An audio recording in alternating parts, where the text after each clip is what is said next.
जय श्रीमन्नारायण, जय आदिशक्ति माता। भोले भक्तों, आज हम लेकर आए हैं अगहन मास, जिसे मार्गशीर्ष भी कहा जाता है, उसकी अमावस्या की दिव्य पौराणिक और चमत्कारी कथा। वह कथा जिसके सुनते ही जीवन में अन्न समृद्धि बढ़ती है, कर्ज से मुक्ति मिलती है, कुटुंब में शांति आती है और पितरों का विशेष आशीर्वाद प्राप्त होता है। प्रिय भक्तजनों, कथा शुरू करने से पहले दोस्तों, अगर आप धार्मिक कथाएं, व्रत, उपवास व पुराण सनातन धर्म की दुर्लभ कथाएं हमारे चैनल पर सुनते हैं तो इस वीडियो को लाइक जरूर कीजिए और सब्सक्राइब करके घंटी दबाएं ताकि हर कथा का पुण्य पहले आपको मिले। सनातन धर्म में मार्गशीर्ष मास को विष्णु प्रिय माना गया है। यह मास भगवान श्री कृष्ण ने स्वयं गीता में कहा है, मासा नाम मार्गशीर्षोहम, अर्थात मासों में मैं मार्गशीर्ष हूँ। इस मास की अमावस्या को पितरों को तर्पण करने, विष्णु की पूजा करने और विशेष दान करने का अत्यंत शुभ फल मिलता है।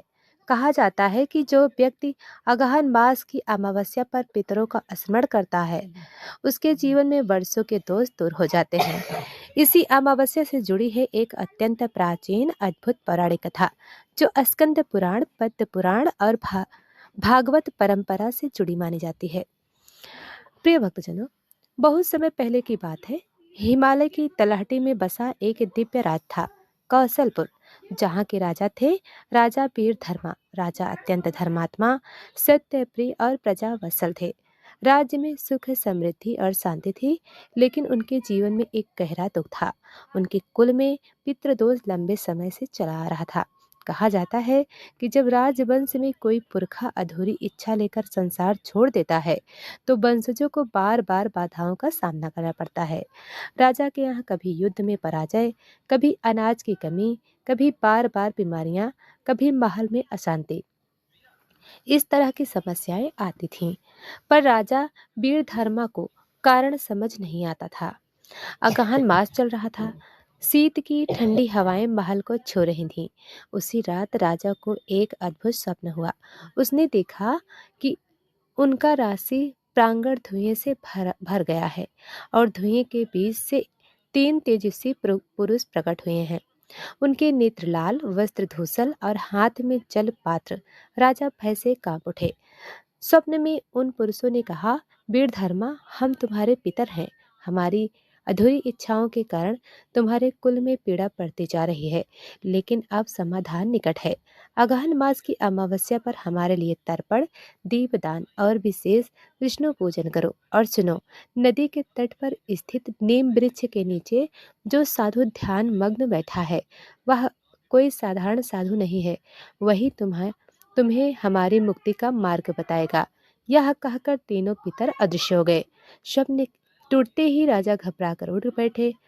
उनकी देह पसीने से भीगी थी। वे तुरंत राजपुरोहित को बुलाकर स्वप्न का पूरा वर्णन करने लगे। पुरोहित ने ध्यान से सुना और बोले, महाराज, आपके स्वप्न सामान्य नहीं। अगहन मास अमावस्या स्वयं भगवान विष्णु का प्रिय तिथि है। इस दिन पितरों का आवाहन अधिक प्रभावी होता है। आपके पितरों ने स्वयं मार्ग बताया है।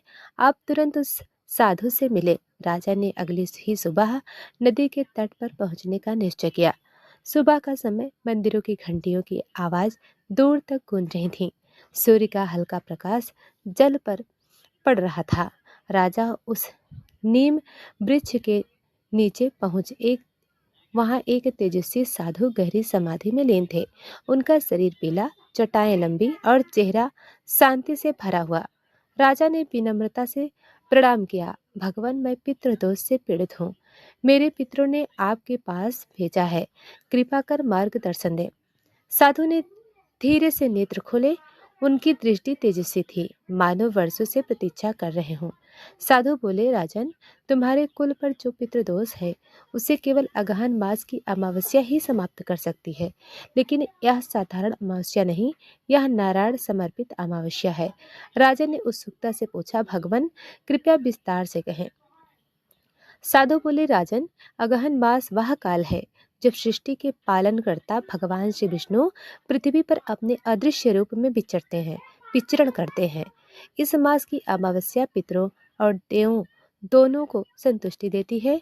अगर इस दिन तिल से तर्पण, पीले दीप से दान और तुलसी दल से विष्णु पूजा, गुड़ चावल से अन्नदान किया जाए तो पितरों को मोक्ष प्राप्त होता है।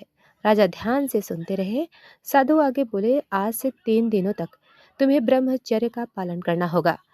एक समय भोजन लेना होगा और अमावस्या की रात्रि में विष्णु सहस्त्र नाम का पाठ करना होगा। यदि तुम ऐसा करोगे तो तुम्हारे कुल के सभी पितर तृप्त होकर तुम्हें आशीर्वाद देंगे। राजा ने विनम्रता से कहा, भगवान, क्या मैं यह सब कर पाऊंगा? साधु मुस्कुराए। पितरों का आशीर्वाद स्वयं मार्ग बनाता है। राजा ने विनय पूर्वक 3 दिन उपवास किया। अमावस्या आते ही उन्होंने नदी में स्नान किया, गायों को चारा खिलाया, ब्राह्मणों को दक्षिणा दी और पीत दीप जलाकर पितरों को तर्पण किया। रात्रि हुई, महल में दीप जलाए गए। राजा ने विष्णु सहस्त्र नाम का पाठ शुरू किया। मध्य रात्रि के समय अचानक महल में दिव्य प्रकाश फैलने लगा, मानो कोई अप्सरा उतर रही हो। राजा ने देखा कि तीन तीन तेजस्वी पुरुष उनके सामने फिर से खड़े हैं। वे मुस्कुरा रहे हैं। उन्होंने कहा, वीर धर्मा, तुम्हारी शक्ति से हम तृप्त हैं। आज से तुम्हारे कुल का हर दोष मिट गया। तुम्हारी संतानों पर धन, अन्न और दीर्घ आयु का आशीर्वाद रहेगा। राजा भाव विभोर होकर भूमि पर गिर पड़े। पितृदेव, आपका आशीर्वाद मेरे लिए अमूल्य है। और उसी क्षण तीनों उज्जवल ज्योति बनकर आकाश में विलीन हो गए। प्रिय भक्तजनों, प्रातः होते ही राज्य में अचानक वर्षों से सूखा पड़ा था समाप्त हो गया। बारिश होने लगी, खेत लहलहा उठे, राज्य में प्रसन्नता भर गई। महल में वर्षों बाद शांति और आनंद का वातावरण दिखा। राजपुरोहित ने राजा से कहा, महाराज, आज से आपके कुल में पितरों का आशीर्वाद अस्थायी हो गया। अगहन मास की अमावस्या आपके जीवन को बदल कर रख गई है। राजा ने भी निश्चय किया, अब से हर वर्ष अगहन मास की अमावस्या पर विशेष पूजा और अन्नदान होगा।